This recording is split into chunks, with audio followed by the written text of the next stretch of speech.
Bueno, un saludo. Este va a ser quizá uno de los últimos videos, tal vez con esta cámara y este sonido. Ya tengo una cámara nueva y un micrófono muchísimo mejor, así que eso va a venir pronto. Pero voy a subir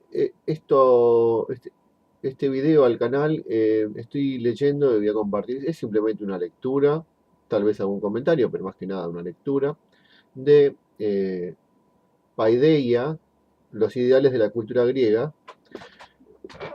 Paideia, los ideales de la cultura griega, es un maravilloso libro escrito por un helenista, un estudioso de la antigüedad griega y de la filosofía griega, sobre todo Aristóteles y de Platón. Se llama Werner Jaeger,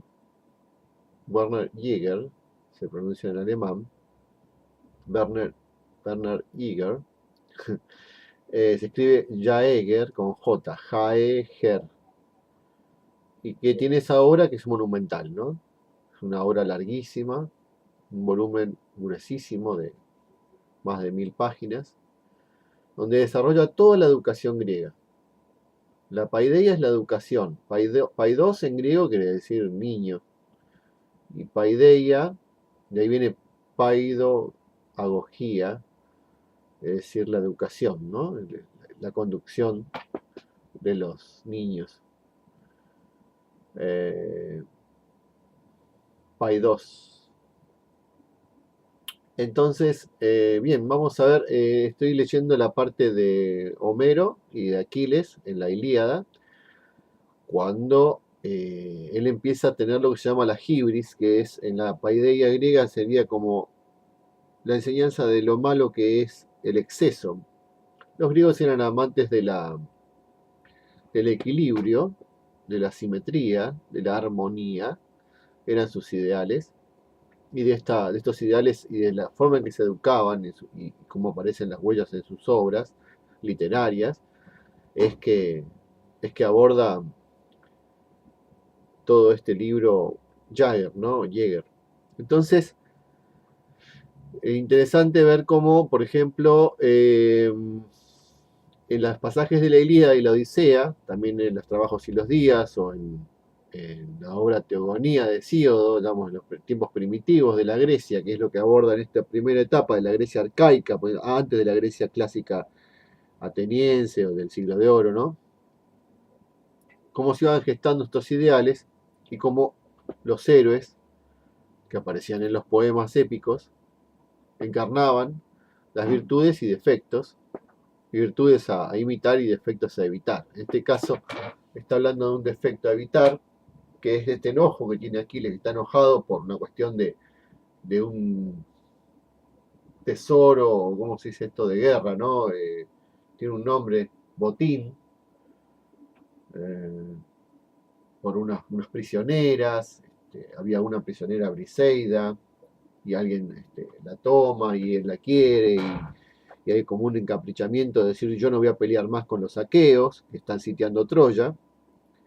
Entonces va Ulises con Ajax, que son dos de los principales guerreros aqueos, griegos, y van juntamente con Fénix, que es un sabio, que fue el quien lo crió, quien lo educó, ¿no? Era como su maestro de vida, que es Fénix, y le da un discurso, y bueno, yo estoy leyendo justamente esa explicación que da Jäger en la interpretación de ese discurso y de cómo estas obras eran usadas por... A ver, la Ilíada y la Odisea de Homero eran como la Biblia para los griegos de esa época, ¿no? Ellos lo leían así como leían las hazañas de los judíos de Jacob, de José, eh, las historias bíblicas que daban una enseñanza, de Daniel, bueno, justamente de Judith. Bueno, en el caso de Homero era, bueno, lo que daba los griegos, lo tomaban de Ulises, ¿m? de, de todos estos héroes, que eran, digamos, eh, como un arquetipo de las virtudes y también de la humanidad en cuanto a sus defectos. Eso después continuó en la tragedia, ¿no? En Sófocles, Esquilo. Bueno, entonces les comparto un poquito de esta lectura. Dice, la tradición de las antiguas sagas nos ofrece ejemplos vivos de esta educación, no solo ejemplares de sobrehumano vigor y esfuerzo, sino también hombres en cuya sangre fluye la corriente viva de la experiencia cada vez más profunda, de una antigua dignidad cada día renovada. El poeta es evidentemente, o sea, estamos hablando de Homero. Ustedes saben, Homero fue el creador de Ilíada y Odisea, que son los dos poemas épicos más importantes de Grecia y, vamos a decir, de la antigüedad, porque son la fundación de la literatura europea y occidental, ¿no? Eso es lo primero que tenemos en nuestra cultura.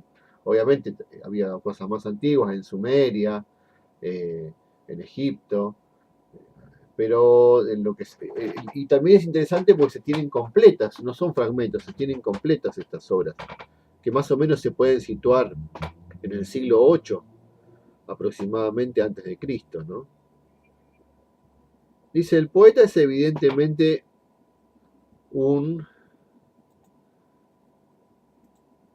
admirador de la alta educación que haya su pintura en la figura de Fénix, este anciano que yo les digo, ¿no? Pero al mismo tiempo encuentra el destino de Aquiles, que ha sido formado de acuerdo con el más alto modelo de la virtud humana, que en griego virtud se denominaba arete. Un grave problema hay aquí, ¿no? O sea, dice, el poeta Homero es evidentemente un admirador de la alta educación que haya su pintura en la figura de Fénix, como que representa la sabiduría, el anciano Fénix, pero al mismo tiempo encuentra el destino de Aquiles que ha sido formado de acuerdo con el más alto modelo de la virtud humana. Un grave problema. Hay un grave problema, dice. Contra la poderosa fuerza irracional del hado, el hado es el destino, son las maldiciones que daban los dioses y que no era posible modificar. Entonces, acá entra la fuerza, eso es una fuerza irracional en la cultura griega, ¿no? Es el hado, la fuerza irracional del hado ciego, de la diosa Ate.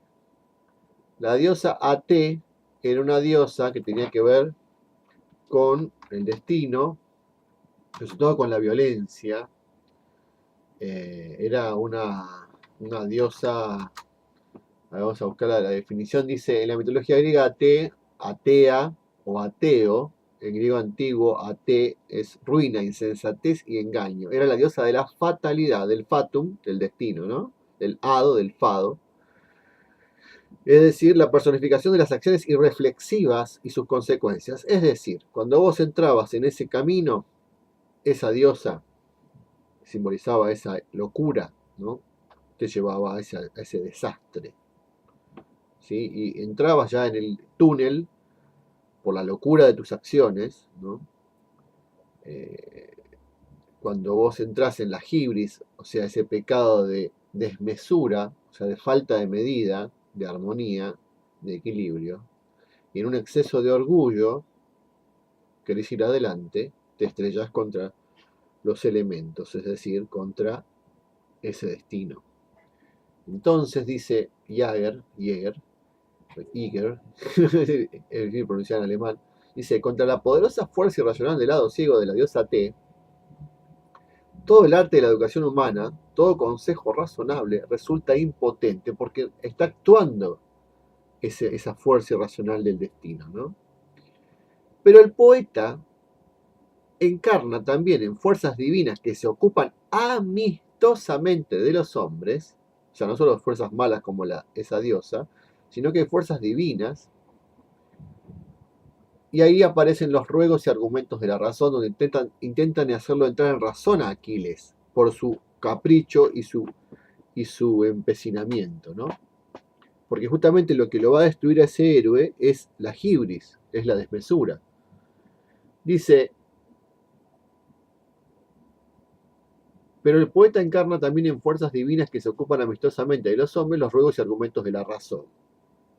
Obviamente esa razón también la encarnaba Ulises, ¿no? Verdad es que son siempre lentas y tardías tras los ligeros pies de Ate, porque Ate actúa con furia, esa diosa del destino, ¿no? Pero reparan siempre al fin los daños que ha causado. Es como que vienen un poco a temperar esa furia irracional del destino. Es preciso honrarlas como hijas de Zeus cuando se acercan y oírlas porque ayudan amistosamente a los hombres, esas sabidurías, esos consejos, ¿no? Amistosos. Quien las rechaza y obstinadamente las resiste, porque esas vienen como a avisarte, ¿no? Cae en manos de Ate y expía su culpa con los males que le inflige. Esta vívida y concreta representación religiosa, todavía exenta de toda abstracción relativa a los demonios buenos y malos, y a su lucha desigual para llegar a la conquista del corazón humano,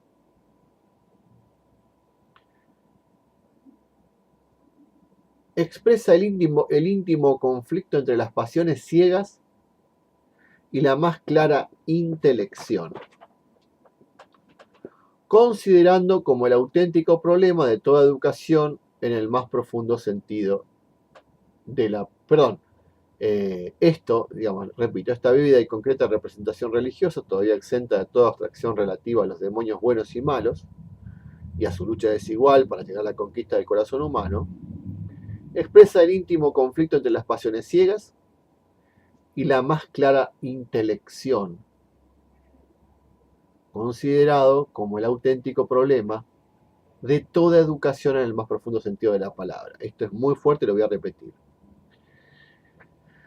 Acá hay una representación donde se da y se muestra en el escenario del íntimo de Aquiles y de la situación que él vive y de los amigos que van a aconsejarlo, es una lucha, dice, desigual, porque obviamente una cosa es la fuerza divina de una diosa y del destino, el destino que es imposible, nadie escapa, ¿no? Contra la razón y la sabiduría humanas que intentan reflexionar. Entonces dice, todavía, dice, es una lucha desigual para llegar a la conquista del corazón humano, ¿sí? Que expresa un íntimo conflicto entre las pasiones ciegas, que obviamente, ¿qué son? Las pasiones animales, las inclinaciones, los impulsos, que después también le va a llamar inclinaciones Kant, ¿no? En el futuro, y que hablan todos los filósofos en todas sus éticas, estoicos, socráticos, platónicos, aristotélicos, todos hablan del tema de las pasiones, ¿no? Que son ciegas, que no son razonables, ¿no? Y la más clara intelección. O sea, se enfrentan a la más clara intelección, considerado como el auténtico problema de toda educación en el más profundo sentido de la palabra. No hay que relacionar esto en modo alguno con el concepto moderno de decisión libre, ni con la idea correlativa de culpa. La antigua concepción es mucho más amplia y por lo mismo más trágica. El problema de la imputación no es aquí decisivo como lo será en el comienzo de la Odisea. Pero la ingenua alegría de la educación de la antigua nobleza empieza aquí, en los más viejos.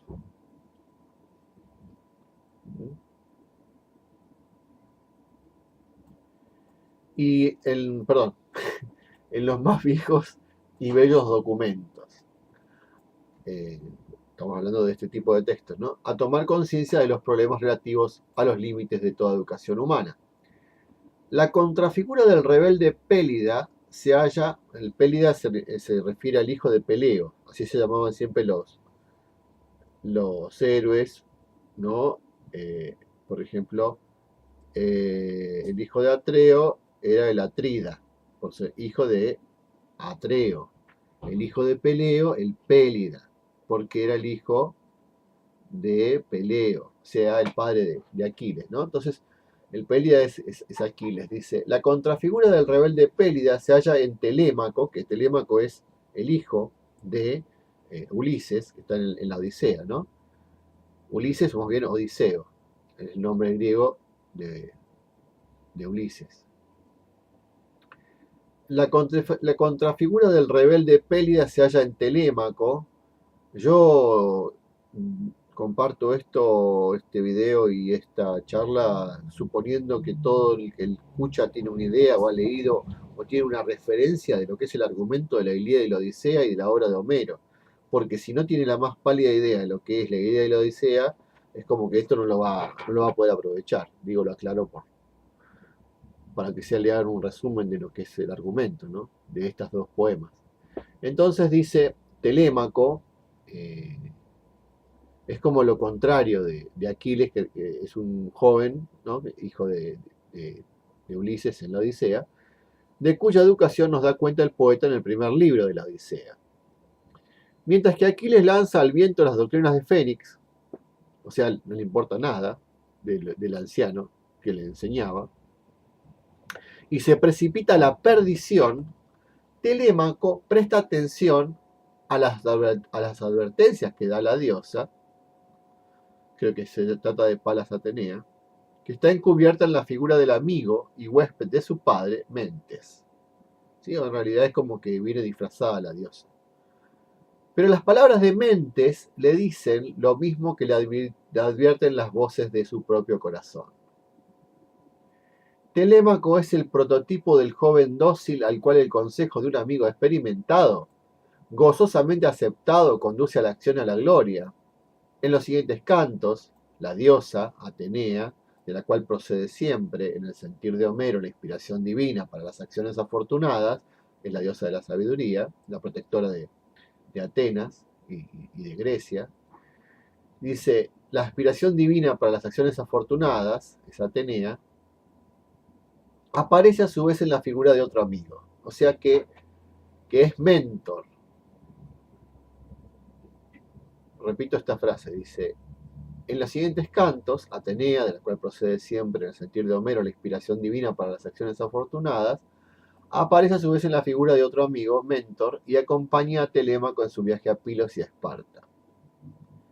Esta invención procede evidentemente de la costumbre según la cual los jóvenes de la nobleza preeminente iban acompañados en sus viajes de un ayo o mayordomo. Mentor sigue con ojo vigilante todos los pasos de su protegido y le ayuda en todo momento con sus consejos y sus advertencias. Es loco todas estas palabras cómo suenan, ¿no? Mentes hace referencia a la mente, al pensamiento, ¿no? Mentor, en este caso, hoy se usa, quién sabe hace cuántos siglos, yo no lo sé, que se ha instalado como un mentor, sería como un guía, ¿no? Alguien que te apoya. Mentor sigue con ojo vigilante. Fíjese qué importancia. La gente dice, ¿para qué voy a estudiar cultura clásica, Grecia, Roma, si es tan antigua?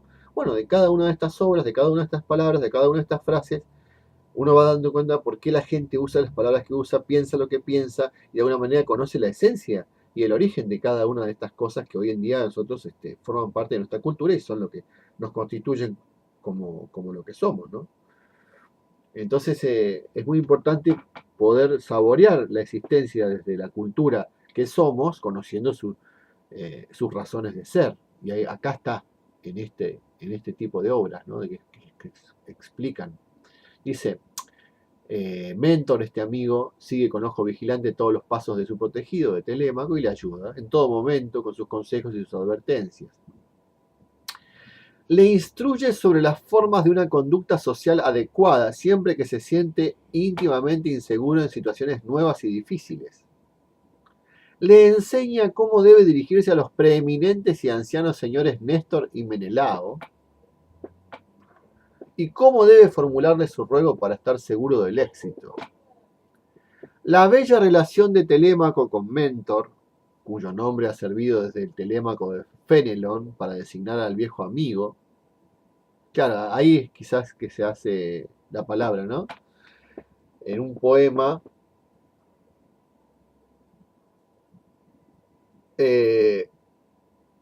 o una obra de Fénelon que se llama Telémaco, dice, sirve para designar al viejo amigo, protector, maestro y guía, se funda en el desarrollo del motivo pedagógico. Y acá hay una llamada. Claro.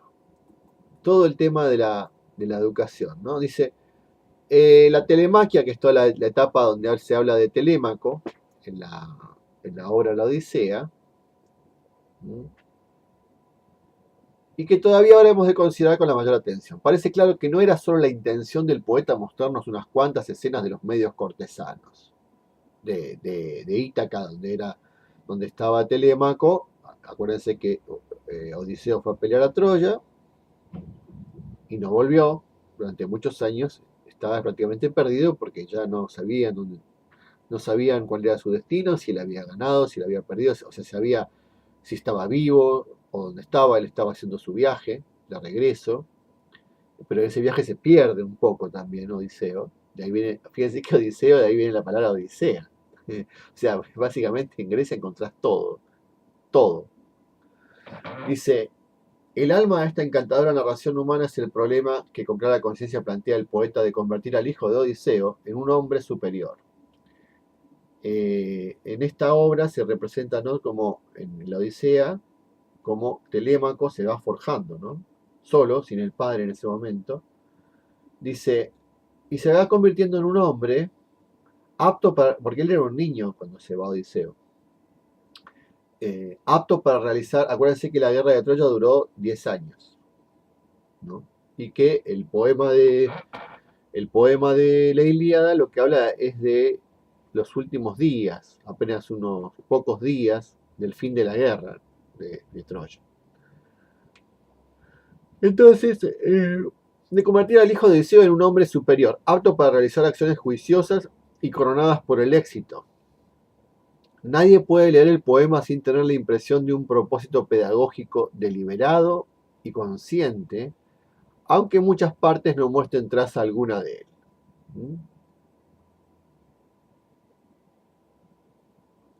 El alma de esta encantadora narración humana es el problema que con clara conciencia plantea el poeta de convertir al hijo de Odiseo en un hombre superior. Interesante ese concepto, ¿no? Apto para realizar acciones juiciosas y coronadas, o superior en sentido de virtuoso, ¿no?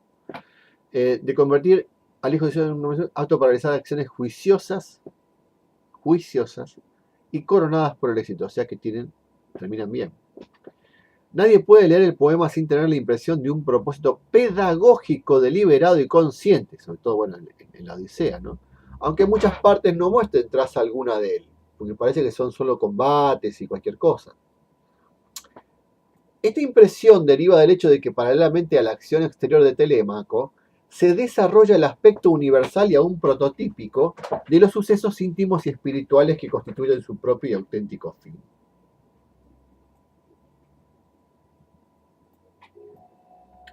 Un problema decisivo se suscita al análisis crítico del nacimiento de la Odisea. ¿Fue la telemaquia un poema, digamos, toda la parte de Telémaco, del hijo de Odiseo, que queda en Ítaca, ¿no?, en el reino de Odiseo, cuando él se va a pelear, Odiseo se va a pelear a Troya, a la guerra de Troya, que eso se desarrolla en la Ilíada, pero esa guerra es mostrada en la Ilíada. Acuérdense que Ilíada se llama por Ilión, que era el nombre de Troya, y Telémaco queda con su madre, con Penélope. Y entonces ahí se desarrolla todo un proceso donde va creciendo el alma de Telémaco. Y acá tiene que ver con la educación, que es lo que le interesa a esta obra, ¿no? ¿Fue la telemaquia un poema originariamente independiente o se halló desde un principio incluido en la epopeya tal como lo hallamos hoy? Pregunta Jäger. Y dice, incluso si alguna vez ha habido un poema consagrado a Telémaco, solo es posible llegar a la plena comprensión de esta parte de la Odisea a la luz de los intereses de una época que pudiera sentir como actual la situación de aquel joven y compartir con vigor sus problemas pedagógicos. O sea, este poema era leído y aprendían del poema los niños y los jóvenes. Se basaba, era como un libro de texto. De hecho, muchas veces esto en realidad no había libros, esto se recitaba de memoria. La Ilíada y la Odisea eran cantados por los rapsodas, que eran como una especie de bardos celtas, o sea, unos cantantes, o juglares, algo así, de la Edad Media, pero en este caso de la Edad Antigua, que iban cantando, ¿no? De ciudad en ciudad y cantaban, se sabían de memoria todos los versos de estas obras, ¿no? Dice, ¿fue la Telemaquia un poema originariamente independiente o se halló desde un principio incluido en la epopeya tal como lo llamamos hoy?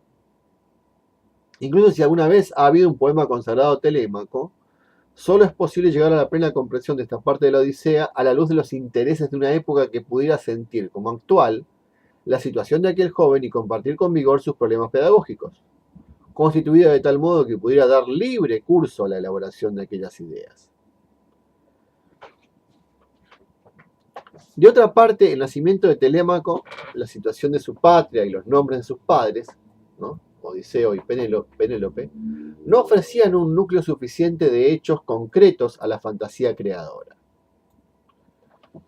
Pero el motivo tiene su propia lógica y el poeta lo desarrolla de acuerdo con ella. En el conjunto de la Odisea constituye una bella invención compuesta de dos partes separadas.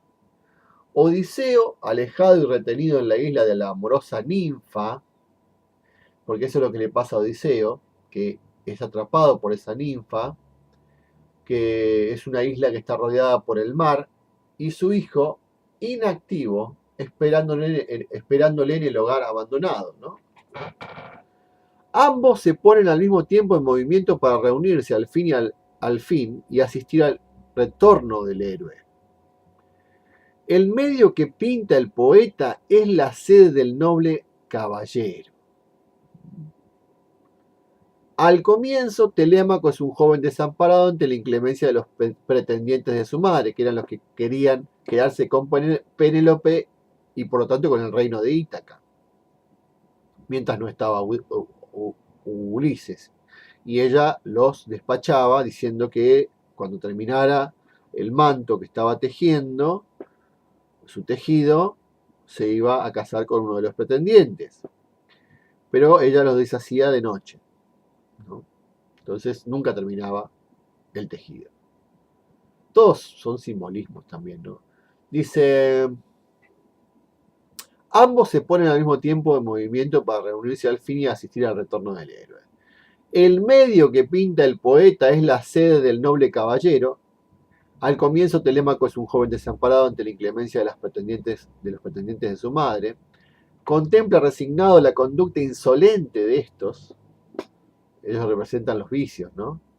Sin la energía necesaria para tomar una decisión. O sea, Telémaco está como débil.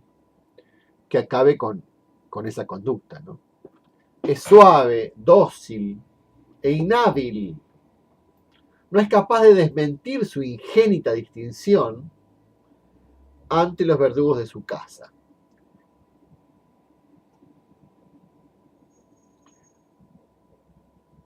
Ni mucho menos de mantener enérgicamente sus derechos. Este joven pasivo, amable, sensible, doliente y sin esperanza, ¿no? El hijo de Odiseo, Telémaco, hubiera sido un aliado inútil para la lucha ruda y decisiva y para la venganza de Odiseo a su retorno al hogar. Y este hubiera debido oponerse a los pretendientes sin ayuda alguna. O sea, Odiseo no hubiera tenido la ayuda de su hijo. Atenea, la diosa, lo convierte a Telémaco, lo va guiando para convertirlo en el compañero de lucha valeroso, decidido y osado.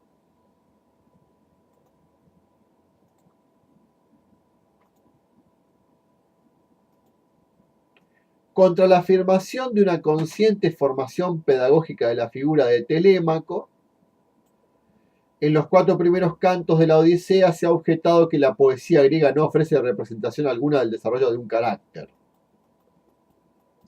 Acá cita a Vilamovich, que hace una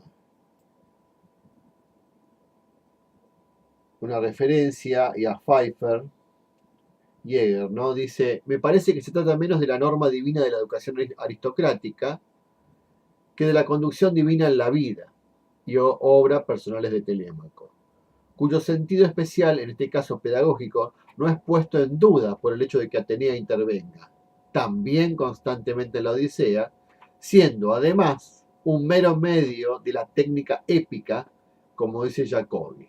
Lo divino actúa en la vida en formas muy diferentes. Obviamente, Palas Atenea es permanente. Yo ahora quiero hacer un comentario, un paréntesis en este punto, ¿no? Porque quería comentarles que yo vi la película que se llama Troya, protagonizada por Brad Pitt. Es una linda película, épica, que refiere a la Ilíada, esta obra que estamos hablando, este poema. Pero ¿saben qué es? Y me ha pasado en otros casos también. Lo que me molesta de, de su aplicación o su llevada al cine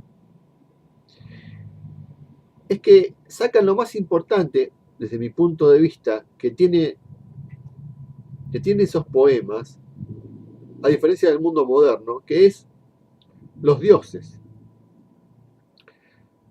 Tal vez es difícil representarlo y perdería realismo, según la estética del director de cine o el productor que hizo la película.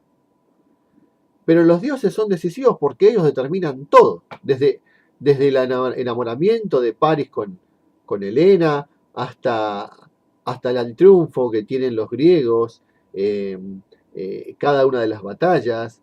Acá Palas Atenea en la Odisea interviene constantemente y activamente en cada cosa. Los dioses en la Ilíada bajan y se disfrazan y se meten en el campo de batalla y definen un montón de batallas. Ellos mismos pelean. Baja Afrodita y se convierte en un guerrero y mata un montón de héroes en el momento que se produce el enfrentamiento. Hera está permanentemente involucrada, el dios Ares, Zeus, y ellos están actuando como protagonistas en los poemas, detrás de cada acción humana, es decir, lo divino detrás de cada acción humana. Es muy importante eso.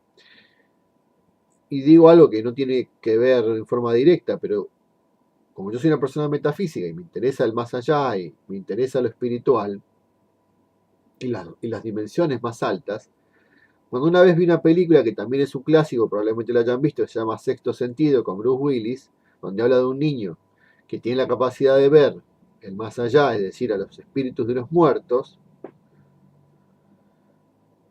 No es el único caso, pero son obras en las cuales no figura la luz, ni seres de luz. Así como no quieren hacer aparecer a los dioses en esta versión nueva de la Ilíada, como que sacan a todos los dioses como si en la película vos lo ves y como si fue toda una guerra entre humanos. Y bueno, como en la película Juana de Arco, de Mila Jovovich y Dustin Hoffman, donde Dustin Hoffman hace de un demonio o una especie de ser medio fantasmal que se le aparece en la celda a Juana de Arco y le dice, ¿no te das cuenta que todo es imaginación tuya? Nunca escuchaste la voz de Dios, nunca había ningún mandato, no tenías ninguna misión, no había ningún destino, ni cayó ninguna espada del cielo, y le mostraba todo como eran trucos de su mente, y la hace sentir que realmente no valió la pena nada, que ella realmente estaba loca o había inventado todo en su cabeza. Eso es lo que hace la ciencia moderna, eso es lo que hace la gente cuando quiere explicarlo todo en forma materialista, en forma escéptica, rompiendo con los mitos, entre comillas. Eso es el mundo moderno, ¿no? La voz del mundo moderno cientificista. Y así hace el trabajo sobre estas obras. Le quiere quitar lo divino y reducirlo a lo humano, como si lo humano pudiera explicar algo. Es como quitar las causas y hablar de las consecuencias. Lo mismo pasa con las enfermedades, cuando se tratan solo desde lo físico en la medicina moderna. Cuando en la antigüedad no era así.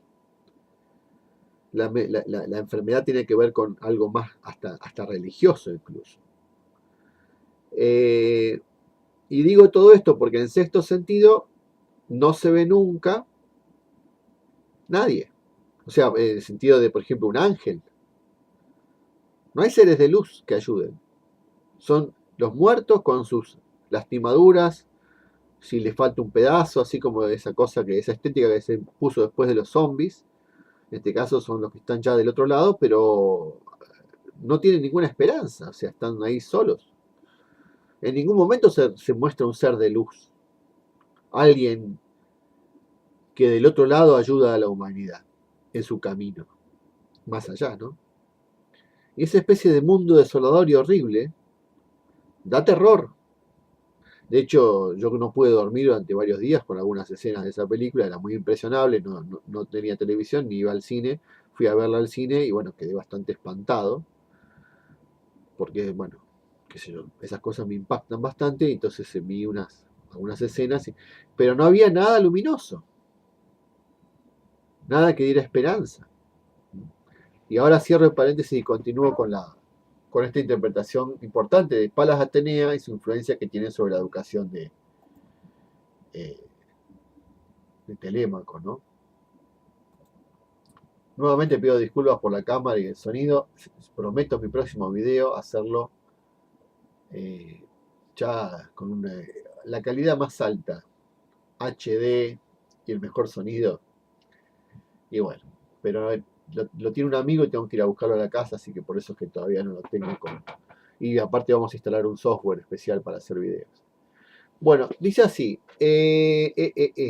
Contra la afirmación de una consciente formación pedagógica de la figura de Telémaco, los 4 primeros cantos de la... ya esto lo había leído. Dice, ciertamente no es la Odisea una novela pedagógica moderna. Y el cambio en el carácter de Telémaco no puede ser considerado como un desarrollo en el sentido actual. En aquel tiempo solo podía ser explicado como obra de la inspiración divina. Pero la inspiración no ocurre, como es frecuente en la epopeya, de un modo... ¿Ven que voy a poner algo de fondo? Que puede ser...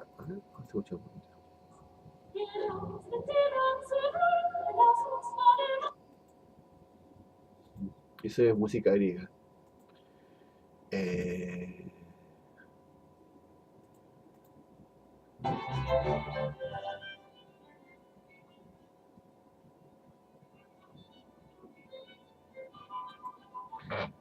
Dice, la inspiración no ocurre como es frecuente en la epopeya de un modo puramente mecánico,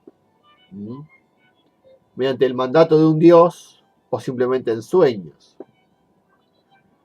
No actúa como un influjo mágico, sino como instrumento natural de la gracia divina que ejerce un influjo consciente sobre la voluntad y el intelecto del joven, a través de ese amigo, por ejemplo, que se le aparece, ¿no?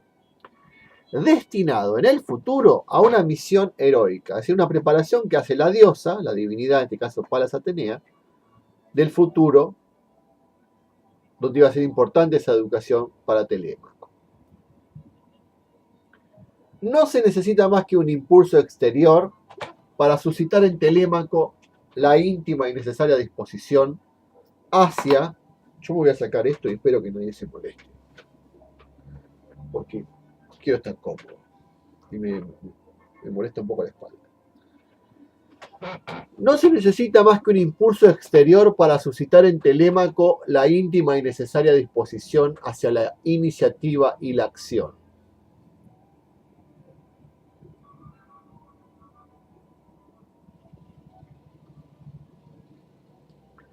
La acción conjunta de distintos factores. El íntimo impulso que no haya por sí mismo el camino de la acción, ni se pone por sí mismo en movimiento.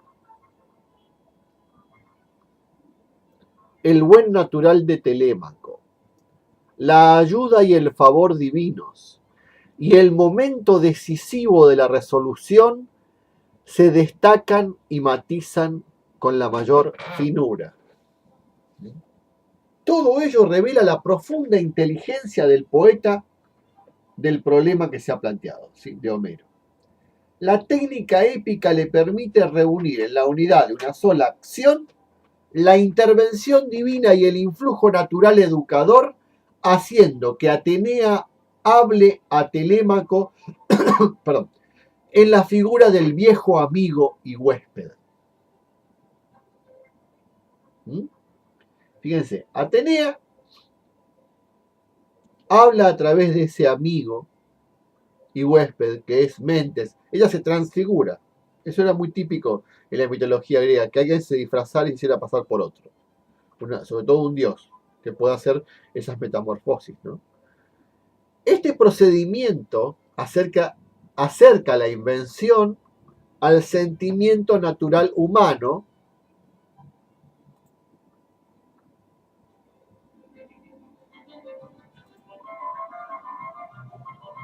de tal modo que todavía hoy se nos aparece en su íntima verosimilitud.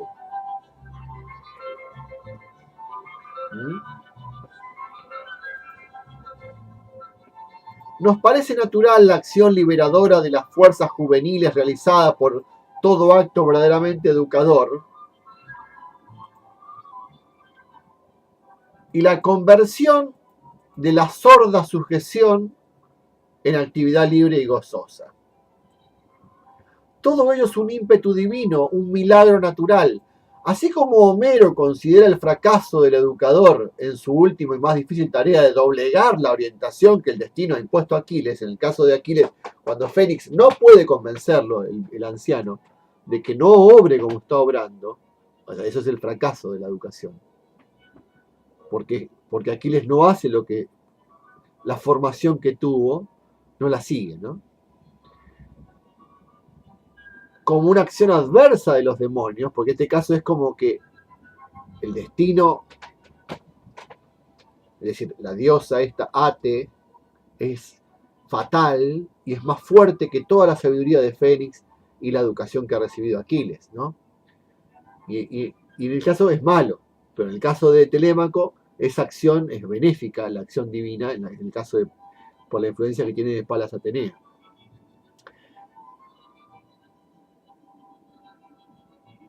Reconoce y venera piadosamente la transformación de Telémaco, del hijo de Odiseo, de un joven indeciso en un verdadero héroe. Esto lo hemos visto muchas veces.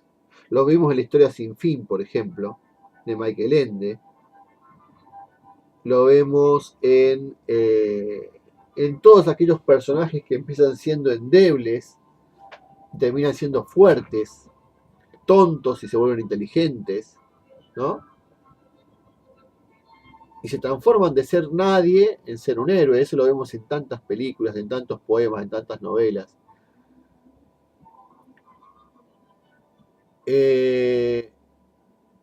La obra de un charis, bueno, en este caso no sé lo que quiere decir, una palabra quizá en otro idioma, ¿no?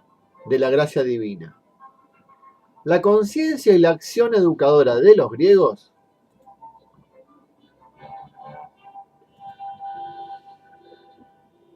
en sus más altos momentos es plenamente consciente. La conciencia y la acción educadora de los griegos en sus más altos momentos es plenamente consciente de este elemento imponderable, que es la parte divina, ¿no? Lo hallaremos de nuevo, de la manera más clara, en los dos grandes aristócratas que son Píndaro y Platón. La misma Atenea, Píndaro es un poeta que después lo va a abordar Jäger en su obra, y Platón, bueno, obviamente es el filósofo más importante de Occidente, el padre de toda la cultura nuestra, ¿no? La misma Atenea señala el discurso que, en la figura de Mentes, dirige a Telémaco en el canto primero de la Odisea como una amonestación educadora. Acá dice como potikeskai, potikeskai, que sería discurso instructivo, ¿sí? En griego.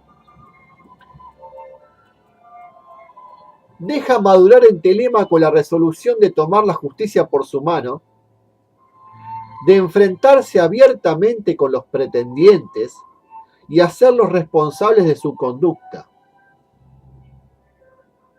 Esto que querían la mano de su madre, ¿no? Ante la publicidad del ágora, de hablar, digamos, en la asamblea, y de pedir ayuda para su plan de averiguar el paradero de su perdido padre. Fíjense que es como que le siembra esa inquietud a Telémaco. Fracasado su intento ante la asamblea, decide por un súbito cambio lleno de consecuencias abordar el problema con sus propias manos y emprender secretamente el peligroso viaje por cuyas experiencias llegará a ser un hombre, Telémaco. En esta Telemaco-paideia, o sea, la educación de Telémaco, no falta ningún rasgo esencial, ni los consejos de un viejo amigo experimentado, ni el influjo delicado y sensible de la madre temerosa y llena de cuidado por su único hijo, y a la cual no será conveniente consultar en el momento decisivo, porque no sería capaz de comprender la súbita elevación de su hijo, largo tiempo mimado, sino más bien de frenarlo con sus temores. Ni la imagen ejemplar de su padre perdido, que actúa como un factor capital, ni el viaje al extranjero a través de cortes amigas, donde entabla conocimiento con nuevos hombres y nuevas relaciones, ni el consejo alentador y la benévola confianza de hombres importantes que le prestan su ayuda, y entre los cuales haya nuevos amigos y bienhechores, ni la prudencia protectora, en fin, de una fuerza divina que le allana el camino, en el caso de la diosa Palas Atenea, que lo acompaña siempre, ¿no? Tanto a Ulises como, o sea, Odiseo como a Telémaco, ¿no? Que le allana el camino, le tiende benignamente la mano y no permite que perezca en el peligro, ¿no? O sea, quiere decir, no falta ningún rasgo esencial. Está todo en esta educación. Con la más cálida simpatía pinta el poeta su íntima confusión cuando en una pequeña isla Telémaco, educado en la simplicidad de la nobleza rural, entra por primera vez en el gran mundo, para él desconocido, y es huésped de grandes señores. Y en el interés que todos toman por él, donde quiera que vaya, se muestra que, aun en las más difíciles e insospechadas situaciones, no abandonan al inexperto joven los beneficios de sus buenas costumbres y de su educación, y que el nombre de su padre le allana el camino. Él dice, soy hijo de Odiseo, y todos se inclinan ante él por el respeto que merece la figura de su padre. En un punto es preciso insistir porque es de la mayor importancia para la comprensión de la estructura espiritual del ideal pedagógico de la nobleza. La nobleza es este ideal, ¿no? Esta virtud griega. Se trata de la significación pedagógica del ejemplo. En los tiempos primitivos, cuando no existe una recopilación de leyes ni un pensamiento ético sistematizado, aparte unos pocos preceptos religiosos y la sabiduría proverbial transmitida oralmente de generación en generación, nada tan eficaz para guía de la propia acción como el ejemplo y el modelo. Al lado del influjo inmediato del contorno y especialmente de la casa paterna, que se muestra tan poderoso en la Odisea, en las dos figuras de Telémaco y de Nausicaa, se halla la enorme riqueza de ejemplos famosos transmitidos por la tradición. De las sagas.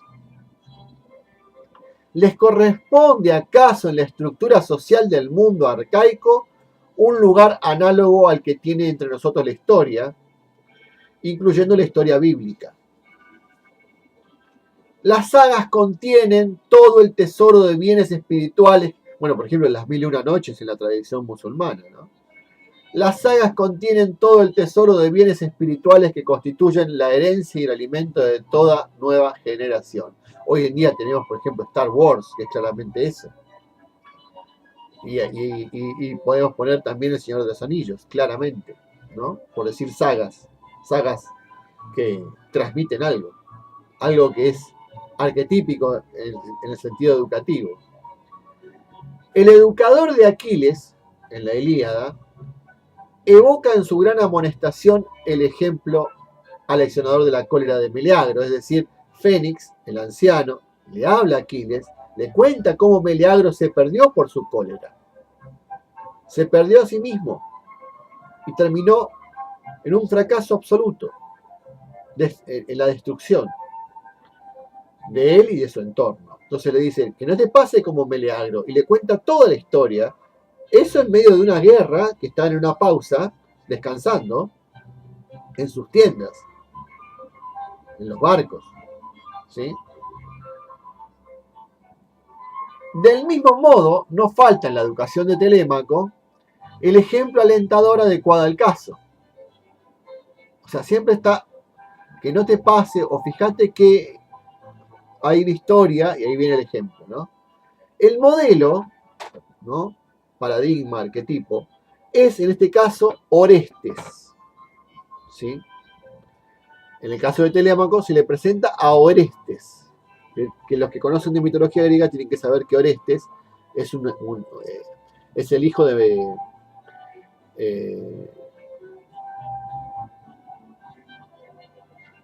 o sea, es un... representa algo importante con Agamenón, ¿no? En lo que se llama la Orestíada, que es una triple obra escrita por Esquilo. Dice, Orestes que venga a su padre, porque él era el hijo de Agamenón, ¿no? Pero él digamos, se venga en Egisto y Clitemnestra. Se trataba, que era la madre, se trataba también en este caso de un episodio de la gran tragedia, rica en ejemplos particulares del retorno del héroe. O sea, está siempre esa figura del retorno del héroe, ¿no? Agamenón fue muerto inmediatamente después de su retorno de Troya. O sea, Agamenón vuelve a Troya, pues vuelve a su lugar, a Argos, y es muerto. Odiseo permanece 20 años lejos de su hogar, retenido en distintas situaciones. Esta distancia de tiempo fue suficiente al poeta para poder situar el acto de Orestes y su permanencia en la Fócida antes del comienzo de la acción de la Odisea.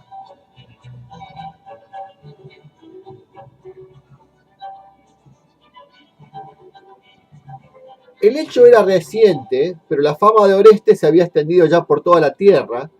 O sea, ya él había matado a su padre, ¿no? Y Atenea lo refiere a Telémaco con palabras encendidas.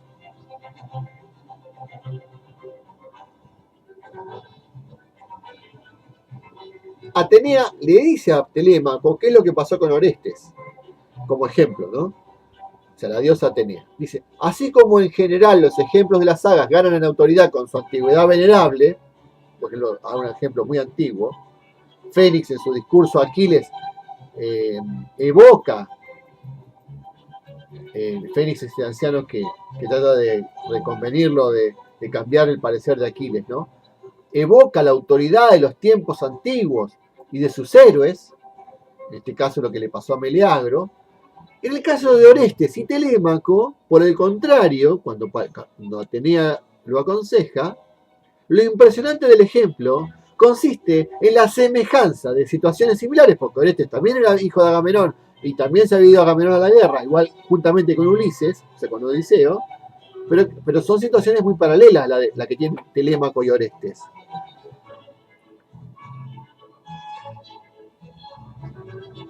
O sea, el ejemplo tiene que ser algo parecido a lo que a vos te pasa. En el caso de Meleagro era una figura parecida a la de Aquiles, era un guerrero. Y en este caso es el hijo de un guerrero, de un rey, que se va a la guerra. Orestes, hijo de Agamenón, sirve de arquetipo para ser vinculado y equiparado con la figura de Telémaco, hijo del rey Odiseo, esperando su regreso. Lo impresionante del ejemplo consiste en la semejanza de ambas situaciones tan próximas en el tiempo. El poeta concede evidentemente la mayor importancia al motivo del ejemplo. No debes vivir ya como un niño, dice Atenea a Telémaco. Tienes demasiada edad para ello. ¿No has oído el alto honor que ha merecido Orestes en el mundo entero por el hecho de haber matado al pérfido asesino Egisto que mató a su padre?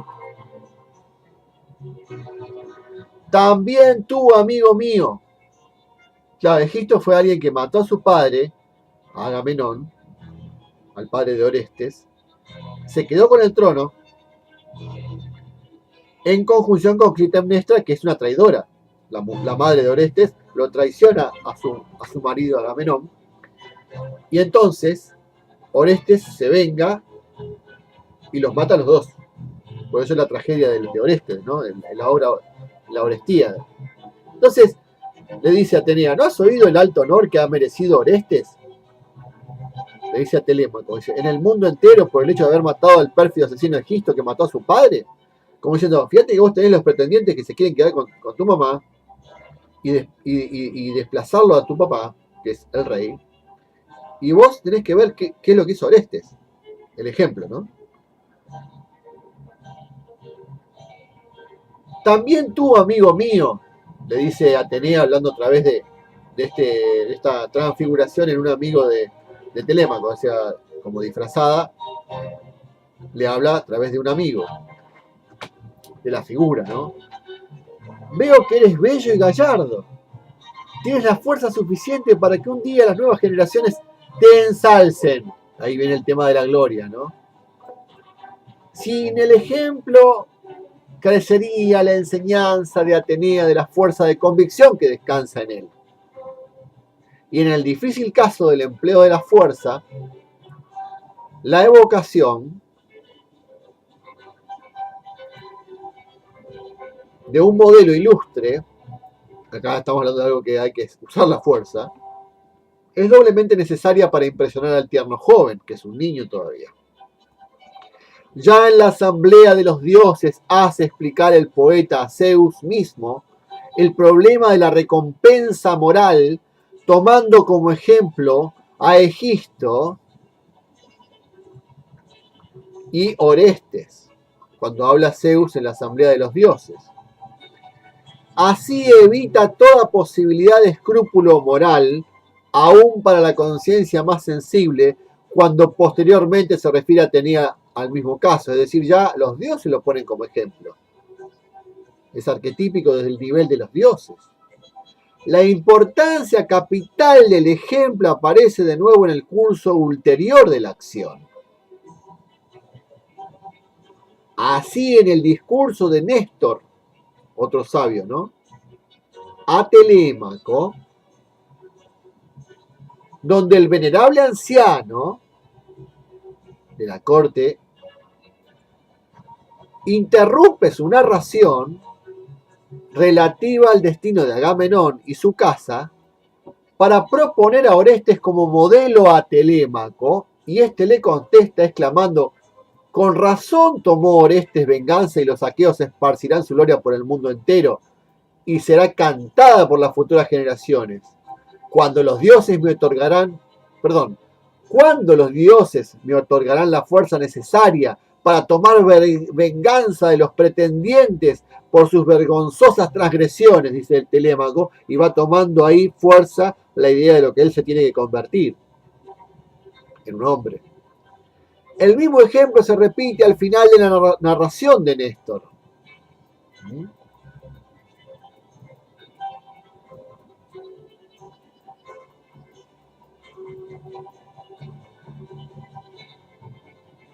Perdón, me perdí. Y al final de cada una de las dos partes, porque a veces veo las llamadas que tiene, ¿viste? Hay llamadas explicatorias. Al final de cada una de las dos partes principales de su largo discurso, lo refiere de un modo expreso y con marcado acento al caso de Telémaco. Como diciendo, fíjate que tenéis que hacer como, este es el ejemplo, ¿no? Esta repetición es naturalmente intencionada. La evocación del ejemplo de los famosos héroes y de las sagas forma para el poeta parte constitutiva de toda ética y educación aristocráticas. Es decir, por eso es que están los poemas, para mostrar ejemplos, personajes, historias, como la Biblia. Bueno, esto sería un poco, sí, es posterior a los escritos bíblicos. Habremos, y de hecho no se conocían en Grecia, es otro pueblo, ¿no? Habremos de insistir, pero está también en el hinduismo, en todas las culturas están las historias, como ejemplo. Habremos de insistir en el valor de este hecho para el conocimiento esencial. Bueno, hablando del ejemplo, Jesús enseñaba en parábolas. Así como un padre hizo y su hijo se fue de su casa, en la parábola del hijo pródigo, o así como el dueño de una estancia le dio determinados valores a sus empleados y volvió al año siguiente viendo a ver qué había hecho cada uno con lo que tenía. Así como, ¿no? Esa cosa del así como. Eso es algo constante, constante en toda la cultura antigua. Dice, habremos de insistir en el valor de este hecho para el conocimiento esencial de los poemas épicos y de su raíz en la estructura de la sociedad arcaica. El ejemplo.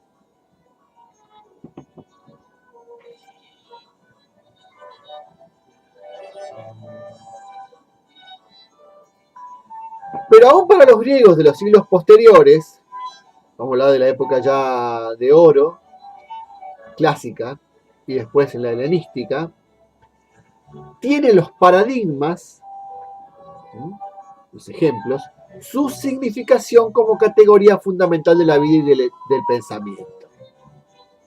Basta recordar el uso de los ejemplos míticos en Píndaro, elemento esencial de sus cantos triunfales. Sería erróneo, Píndaro es un poeta, ¿no? Posterior. Sería erróneo interpretar un poeta lírico. Sería erróneo interpretar ese uso que se extiende a la totalidad de la poesía griega y a una parte de su prosa como un simple recurso estilístico. Se halla una íntima conexión con la esencia de la ética aristocrática y originariamente conservaba aún en la poesía su significación pedagógica. En Píndaro aparece como constancia el verdadero sentido de los paradigmas míticos.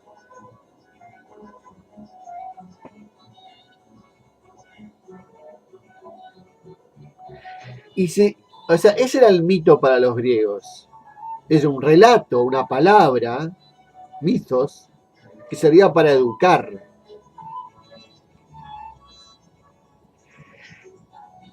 Y era el ejemplo de lo que no había que hacer y de lo que sí había que hacer. Y si se considera que en último término la estructura íntima del pensamiento de Platón es en su totalidad paradigmática en cuanto a ejemplar, y que caracteriza sus ideas como paradigmas fundados en lo que es, resultará perfectamente claro el origen de esta forma de pensamiento. Se verá también que la idea filosófica de bien, o más estrictamente del... bueno, está mal escrito acá, no se entiende. Dice, este modelo de validez universal, el bien es el agazón.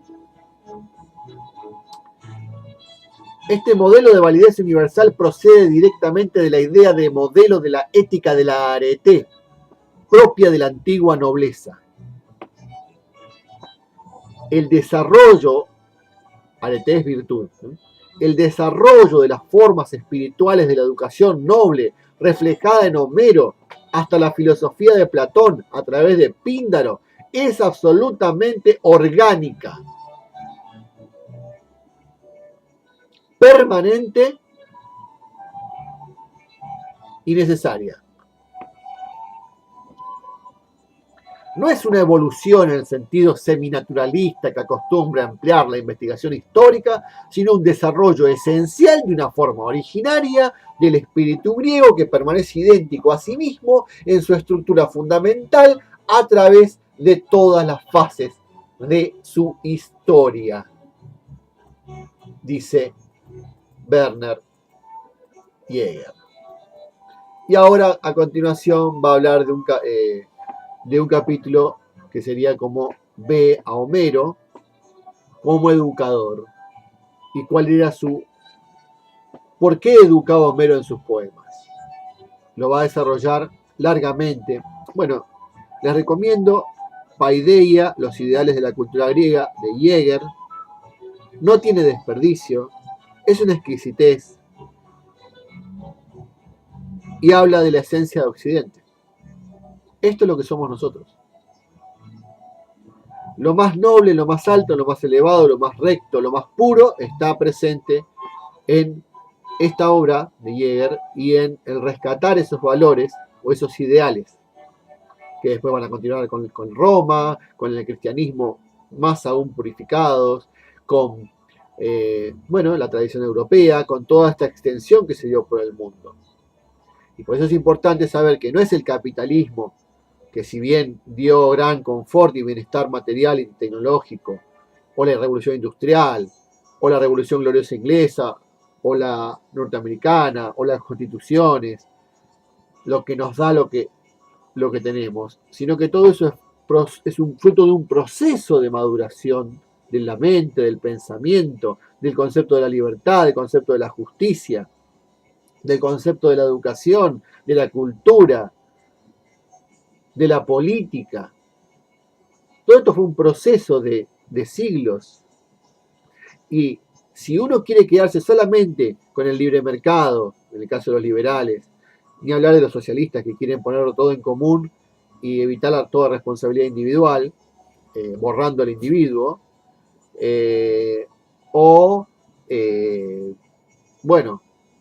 los retrógrados que solamente quieren lo antiguo y no quieren saber nada con la modernidad, como si no hubiera habido ningún avance, que sería la tercera posición. O sea, yo no coincido con ninguno, porque pienso que es todo parte de un conjunto de cosas y que hay que ser inteligente en la lectura que se hace del proceso de la evolución humana, de poner en común los logros, de cómo todos los logros se van poniendo uno al lado de otro, uno sobre otro y entre otro y dentro de otro, de manera que se va construyendo un edificio gigantesco, del cual si sacás un piso, si sacás un cimiento, se cae todo. Y esto es la base del edificio, la educación de los ideales de la cultura griega, que a su vez no es nueva porque también la podemos encontrar en pueblos más antiguos y se pierde la noche de los tiempos. Y si creemos, como algunos creemos, en civilizaciones desaparecidas, quizá ahí tenemos que buscar nuestros orígenes. Pero hasta donde conocemos, y lo más cercano a nosotros es Grecia, como un momento descollante, nunca jamás igualado en la historia humana conocida de Occidente, donde todo esto se nucleó en unos pocos siglos. Así que les voy a dejar este regalito, este video, no sé si les sirve o no. Ya va más de una hora y no hay mucha gente interesada a veces en escuchar tanto, pero era mi interés compartir la reflexión sobre estos ideales, sobre el espíritu que mueve a Occidente, que nos mueve a nosotros, que perder estos referentes e ideales significa perdernos completamente. ¿Y cómo se pierden? Por la ignorancia, por su desconocimiento, que lleva a no ser enseñados, a no ser recordados y mucho menos aplicados. Por lo contrario, se ofrece un modelo de cultura que es descultura, contracultura, deconstrucción.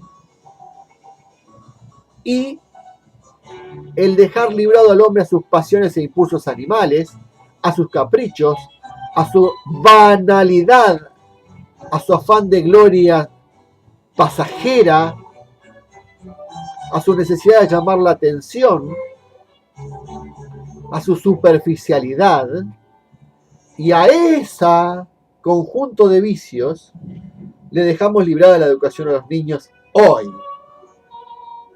en aras de una supuesta libertad falsa libertad.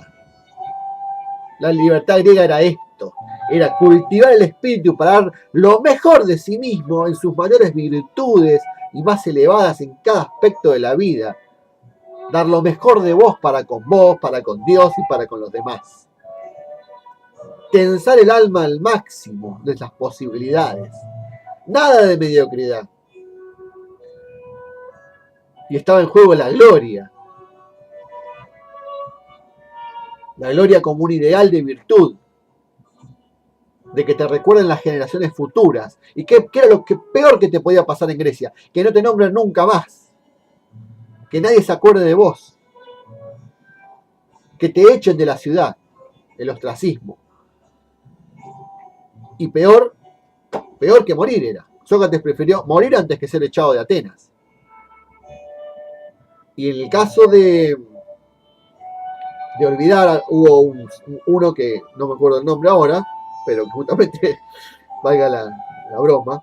Este señor fue condenado a no ser nombrado nunca más, porque se había mandado una, ¿no? En una ciudad de Grecia. Esa historia la cuenta a veces Dolina, está muy buena. Al final dicen que fue recordado porque justamente por ese castigo. Así que bueno, la obra está en PDF, me la pueden pedir, la puedo compartir y espero les haya servido este fragmento. Quizá yo he hecho algunos otros videos sobre la educación religiosa, por ejemplo, también está en mi canal, donde hablo de educación y religión, lo pueden ver, ahí me baso en otro libro. Y bueno, creo que el libro se llama Así una teología de la educación. Pero bueno, la idea es parar la pelota y reflexionar sobre la necesidad de recuperar estos altos valores que eran de la tradición. La tradición. La tradición es como el folclore, es algo del pueblo, es algo vivo, es algo que está en la tierra, que está en el corazón, que está en el alma humana, que se consagra, que se cuida, que se protege, que se transmite, que no es la invención de un cerebro o de una mente meramente, sino es el conjunto de influencias, y para los que somos creyentes, es la influencia de lo divino, la presencia de lo divino, que te sugiere, como en India, como en muchas culturas, se le ha dicho, no, es por acá el camino. En China, en Egipto, es por acá el camino. Y los romanos lo sabían también, y lo decía Catón, y lo decía Cicerón. Si ustedes pierden la tradición y se dejan llevar por las orgías y el desenfreno, esta república va a caer. Y para los griegos representó el imperio, para muchos griegos, como por ejemplo Cicerón, la venida del imperio iba a representar la decadencia en realidad. Porque al serse cosmopolita, Roma perdía su identidad. Se entregaba al éxito y al poder y al dinero, y a los placeres y al lujo. Y con eso se perdía su alma, y cuando perdía su alma, fue devorada. Roma Oriental, el Imperio Romano de Oriente, en Bizancio, en Constantinopla, mantuvo sus valores, fue grandemente conservadora y se mantuvo 1000 años más. 1000 años más. Tenía buenos cimientos. Recién cuando los turcos invadieron en un momento ya no pudo resistir más contra el entorno a nivel de armas y de guerra y sucumbió y cayó en 1456, 1000 años después que Roma Occidental, que el Imperio Romano de Occidente. Y pienso también en la Academia de Platón, que duró 1000 años. ¿Cómo vas a fundar una academia y dura 1000 años? ¿Qué tiene esa academia? Bases, pilares, eternos, sólidos. ¿Y qué la destruyó? Y bueno, la venida de un nuevo régimen, que fue el cristianismo, el catolicismo, Roma, que se hizo católica, y ya es como que veía con recelo una institución tan antigua que conservaba conocimientos paganos. Entonces, todo eso tenía que ser de alguna manera demolido. Son las etapas de la humanidad, pero duró 1000 años. Bueno, entonces, hasta ahí vamos, ¿sí? Con todo esto.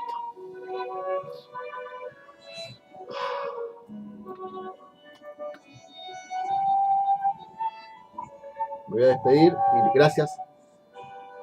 Mi canal es Libre Pensador, se llama Libre Pensador, todo junto, Libre Pensador 3.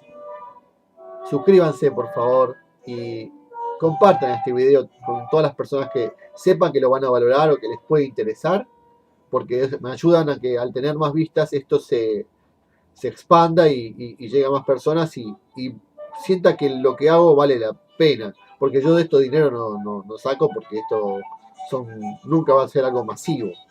no va a ser masivo como esa gente que tiene 1 millón de vistas, pero por lo menos es difundir la cultura y estos ideales que los cuales estoy transmitiendo para los cuales sienten lo mismo,